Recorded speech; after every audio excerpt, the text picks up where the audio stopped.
శ్రీ గురుభ్యో నమః. అందరికీ నమస్కారం. తెలుగు హోమియోపతి గురుకులానికి స్వాగతం. నమస్కారం. గత అధ్యయనంలో అంటే మన 48వ ఎపిసోడ్ పార్ట్ 2లో అసలు ఈ స్వస్థత అనేది క్లినిక్లో ఎలా వ్యక్తమవుతుంది అనేది చాలా వివరంగా అర్థం చేసుకున్నాం. అవును, లోపల్నుంచి ఆరోగ్యం ఎలా వస్తుంది అనేది చూశాం. అయితే ఇప్పుడొకసారి స్వస్థత ఎలా వస్తుందో తెలిసాక దాన్ని సాధించడానికి ఒక వైద్యుడు ఏం చెయ్యాలి అంటే కేసు విశ్లేషణ సమయంలో రోగి లక్షణాలను సరైన పద్ధతిలో ఎలా మూల్యాంకనం చెయ్యాలి అనేది నేర్చుకోవటం అత్యంత కీలకం కదా. నిజమే.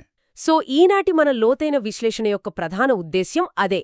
హోమియోపతిలో ఔషధ ఎంపికకు ఏ లక్షణాలు ముఖ్యం, ఏవి ముఖ్యం కాదు అనే విషయాన్ని మన ఆర్గానన్ సూత్రాల ఆధారంగా చర్చించుకుందాం. తప్పకుండా. ఇది నిజానికి ప్రతి వైద్యుడి జీవితంలో ఎదురయ్యే అతిపెద్ద సవాలు అని చెప్పొచ్చు. అవును, ఒక పేషెంట్ వచ్చినప్పుడు ఎన్నో లక్షణాలు చెబుతాడు గదా. కరెక్ట్. వాటన్నింటినీ రాసుకున్న తర్వాత అసలు ఏ మందు ఇవ్వాలి అనే ప్రశ్న దగ్గరకు వచ్చేసరికి పెద్ద అయోమయం ఏర్పడుతుంది. ఇక్కడే మనం ఒక విషయాన్ని స్పష్టంగా అర్థం చేసుకోవాలి. అదేంటంటే లక్షణాలన్నింటికీ ఒకే రకమైన ప్రాముఖ్యత ఉండదు. అంటే మీ ఉద్దేశ్యంలో జ్వరం కానీ, తలనొప్పి కానీ, కడుపునొప్పి లాంటివి ముఖ్యం కాదనా? ముఖ్యం కాదు అని కాదు, కానీ అవి కేవలం సాధారణ లక్షణాలు. అంటే వాటిని కామన్ సిమ్టమ్స్ అంటాం. ఇవి రోగి అనారోగ్యంతో ఉన్నాడని మాత్రమే చెబుతాయి, కానీ ఏ ఔషధం కావాలి అని ఖచ్చితంగా చెప్పలేవు. ఓహో, అంటే ఒక ఇంట్లో మంటలు చెలరేగితే ఫైర్ అలారం మోగడం లాంటిదా ఇది? అబ్సల్యూట్లీ. భలే చెప్పారు. అలారం మోగుతోంది సరే, కానీ ఆ మంటలు షార్ట్ సర్క్యూట్ వల్ల వచ్చాయా లేక గ్యాస్ లీక్ వల్ల వచ్చాయా అనేది ఆ అలారం చెప్పలేదు కదా. అవును, ఖచ్చితంగా చెప్పలేదు. 100% పాళ్ళు నిజం. కేవలం ఆ జ్వరానికే మందు ఇస్తే మనం మంటలను ఆర్పకుండా కేవలం ఆ మోగుతున్న ఫైర్ అలారంను వైర్ కట్ చేసి ఆపినట్లవుతుంది. వావ్, ఇది చాలా ప్రమాదకరం కదా. అవును. అందుకే మనకు విలక్షణమైన లక్షణాలు అంటే క్యారెక్టరిస్టిక్ సిమ్టమ్స్ కావాలి. అంటే రోగి వ్యక్తిగత తత్వాన్ని బట్టి మందు ఇవ్వాలి. అర్థమైంది. కానీ పేషెంట్ తన బాధను ఒక ప్రవాహంలా చెప్తున్నప్పుడు ఏది ముఖ్యం, ఏది కాదు అని ఫిల్టర్ చేయడానికి ఏదైనా ప్రాధాన్యతా క్రమముందా? ఖచ్చితంగా ఉంది. దానినే మనం లక్షణాల అమరిక లేదా హైరార్కీ ఆఫ్ సిమ్టమ్స్ అంటాం. దీంట్లో మనం ఎప్పుడూ పైనుంచి కిందికి చూడాలి. అంటే అన్నిటికంటే పైనేముంటాయి?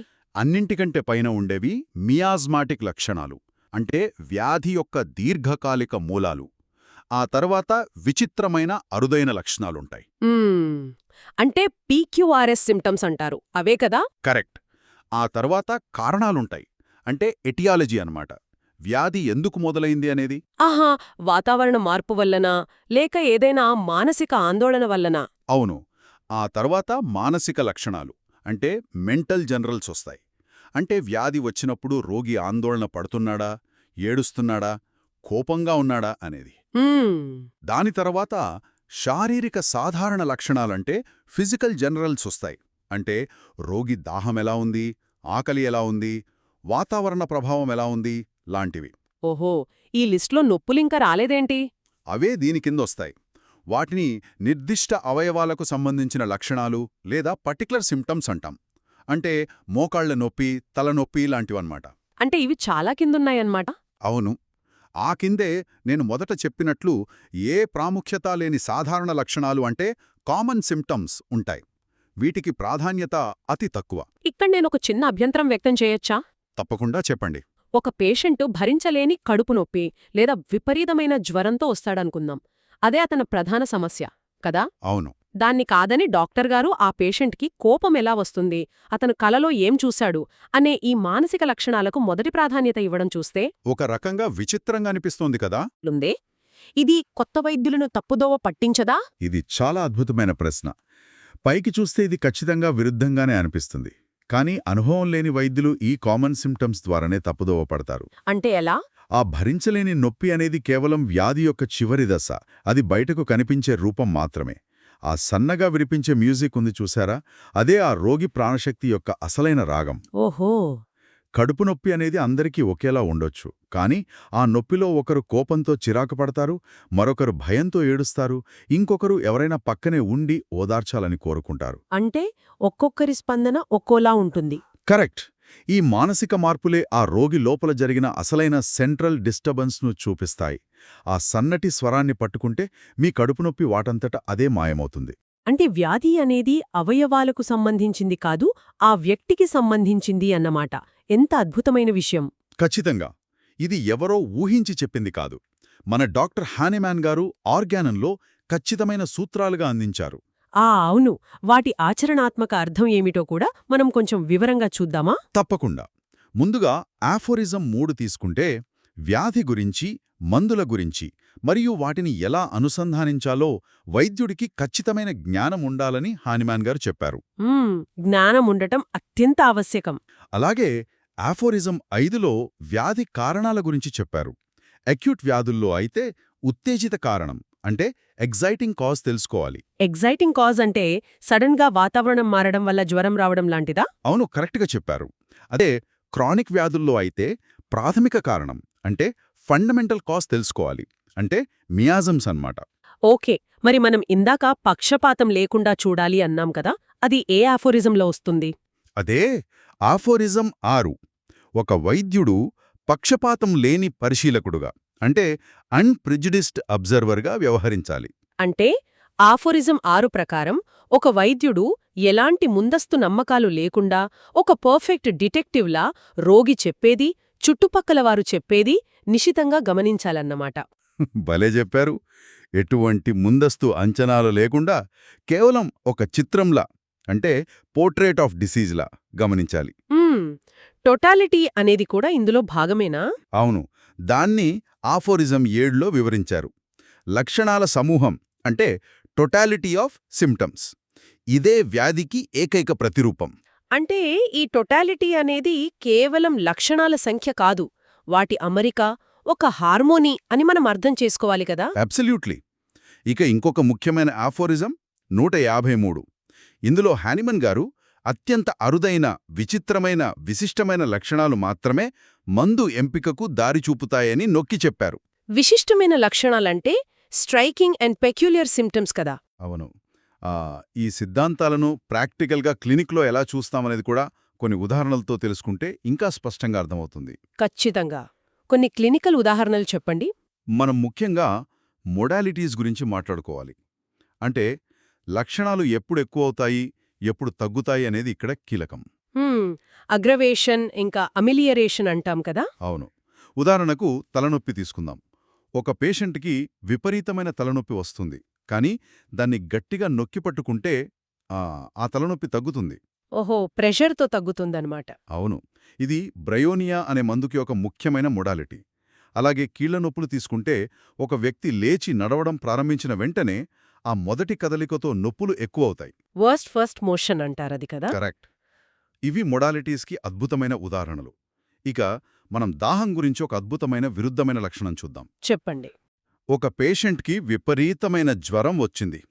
నోరు, పెదాలు పూర్తిగా ఎండిపోయి ఉన్నాయి. సాధారణ లాజిక్ ప్రకారం అతనికి విపరీతమైన దాహం ఉండాలి కదా? అవును, నోరు ఎండిపోతే ఎవరైనా నీళ్లు అడుగుతారు కదా? కాని ఆ పేషెంటు అస్సలు నీళ్లడగడు.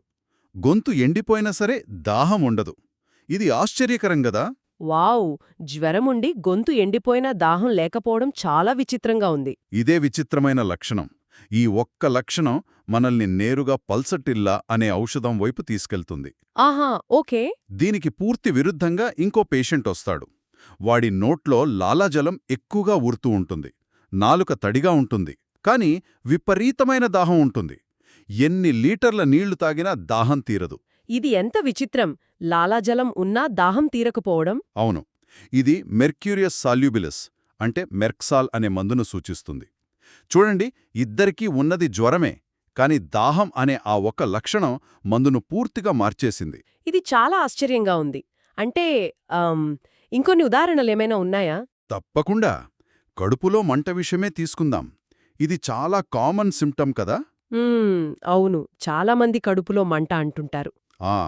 ఒక పేషెంట్కి వేడివేడి కాఫీ లేదా వేడి పానీయాలు తాగితే మంట ఉపశమిస్తుంది.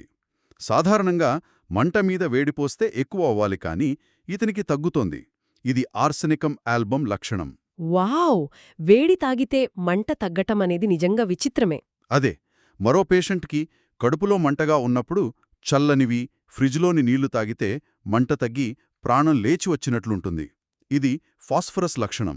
ఓహో. ఇక్కడ కడుపులో మంట అనేది కామన్ సిమ్టమ్. అయితే వేడి ఇష్టమా, చలి ఇష్టమా అనేది మోడాలిటీ అన్నమాట. అంటే పేషెంట్కి వేడి నీళ్ళిష్టమా, చన్నీళ్ళిష్టమా అనే ఈ చిన్న లక్షణం కూడా ఏ మందు ఇవ్వాలో పూర్తిగా మార్చేస్తుందన్నమాట.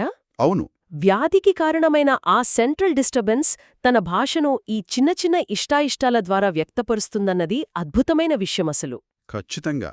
ఇక మానసిక పరిస్థితులు కూడా ఈ మొడాలిటీస్లో స్పష్టంగా కనిపిస్తాయి. ఎవరైనా ఆప్తుల్ని కోల్పోయి దుఃఖంలో ఉన్నారనుకోండి, సహజంగా ఎవరైనా వచ్చి భుజం మీద చేయి వేసి ఓదార్చితే ఆ బాధ కాస్త తగ్గుతుంది. అవును, ఓదార్పు అందరికీ సాంత్వన ఇస్తుంది గదా. కాని ఇగ్నేషియా రోగికి ఎవరైనా ఓదార్చితే దుఃఖం రెట్టింపవుతుంది. కన్నీళ్లు ఆపుకోలేరు. వావ్! ఓదార్చితే ఏడుపు ఎక్కువవడం. అలాగే జ్వరంలో ఉన్నప్పుడు పిల్లలు విపరీతమైన చిరాకుగా మారిపోయి ఎవ్వరినీ దగ్గరకు రానివ్వకపోవడం కూడా ఒక అరుదైన మానసిక లక్షణమే. ఇలాంటివన్నీ గమనించాలన్నమాట. సరే, ఇప్పుడు ఈ పజిల్ మొత్తం సాల్వ్ చేసి సరైన మందిచ్చేశాం అనుకుందాం. ఆ తర్వాత జరిగే ఫాలోఅప్లో ఏ లక్షణాలను పట్టించుకోవాలి, వేటిని విస్మరించాలి అనేది ఎలా తెలుస్తుంది? ఫాలోఅప్ లాజిక్ కూడా చాలా ముఖ్యం. మందిచ్చిన తర్వాత రోగి యొక్క మానసిక స్థితి అంటే మెంటల్స్ ప్రశాంతంగా ఉండి అతని శక్తి మెరుగైతే ఔషధం సరిగ్గా పనిచేస్తున్నట్లు అర్థం. అంటే ముందు మానసికంగా బెటర్ అవ్వాలి. అవును.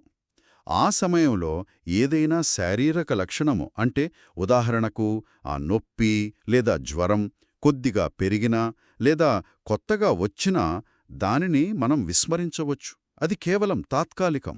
అంటే ఒక రోగి వచ్చి, డాక్టర్ గారు, నా కీళ్లనొప్పులు ఇంకా అలాగే ఉన్నాయి కానీ నాకు నిన్నట నుంచి నిద్ర బాగా పడుతోంది, మనసులో ఆందోళన తగ్గిందని చెబితే అది వైద్యుడికి విజయమే అన్నమాట. 100% పాళ్లు విజయమే. పైన కనిపించే కంప్లైంట్ కన్నా లోపలి స్వస్థత ప్రారంభమైందనేది సూచిస్తుంది. ఇన్నర్ హెల్త్ మొదలైందన్నమాట. కరెక్ట్. కాని ఇక్కడ మనం అస్సలు చేయకూడని ఒక పెద్ద తప్పుంది. దాని పేరే అణచివేత లేదా సప్రెషన్. అవును, ఈ సప్రెషన్ అనేది చాలా వింటుంటాం. ఏంటది? ముఖ్యంగా చర్మవ్యాధులను అంటే స్కిన్ ఎరప్షన్స్ను ఎప్పుడూ లేపనాలతో అంటే ఆయింట్మెంట్స్తో అణిచివేయకూడదు. అలా చేస్తే ఏమవుతుంది? దానివల్ల భయంకరమైన ఆస్థమా లేదా ఇతర తీవ్రమైన దీర్ఘకాలిక వ్యాధులు వస్తాయి. చర్మవ్యాధు తగ్గింది కదా అని మనం సంతోషిస్తాం, కాని లోపల రోగి అత్యంత ప్రమాదకరమైన స్థితికి వెళ్లాడని గ్రహించం. బాబోయ్, ఇది చాలా చాలా ముఖ్యమైన పాయింట్. పైకి కనిపించే లక్షణాలను అణిచివేయడం ఎంత ప్రమాదకరమో అర్థమవుతోంది. అవును, ఖచ్చితంగా గుర్తుపెట్టుకోవాలిది. ఈ విశ్లేషణ ద్వారా లక్షణాలను ఎలా మూల్యాంకనం చేయాలో స్పష్టమైన అవగాహన వచ్చింది. దీని ఆధారంగా తదుపరి ఎపిసోడ్స్లో కేసును ఎలా ప్రాసెస్ చేయాలి అనగా ఎపిసోడ్ 48B మరియు అక్యూట్ క్రానిక్ వ్యాధుల్లో మన వ్యూహం ఎలా ఉండాలి అనేది ఎపిసోడ్ 48Cలో నేర్చుకుందాం కదా. ఖచ్చితంగా. ఈ మూల్యాంకనం ఆధారంగానే ఆ వ్యూహాలన్నీ నేర్చుకోబోతున్నాం. ముగించే ముందు ఒక్కసారి మనమందరం లోతుగా ఆలోచించాల్సిన విషయం ఒకటుంది. మన శరీరంలోని ఈ విచిత్రమైన అరుదైన లక్షణాలు నిజానికి మన ప్రాణశక్తి, మనతో మాటలాడే భాష. అవును, అది దాని సొంత భాష. కాని ఆధునిక కాలంలో ప్రతి చిన్న నొప్పిని, ప్రతి అసౌకర్యాన్ని ఏవో మందులు వేసి వెంటనే అణిచివేస్తూ ఉంటే మనం మన దేహపు నిజమైన స్వరాన్ని పూర్తిగా మూగబోయేలా చేస్తున్నామా? ఆలోచించండి. జై శ్రీకృష్ణ. వాసుదేవ.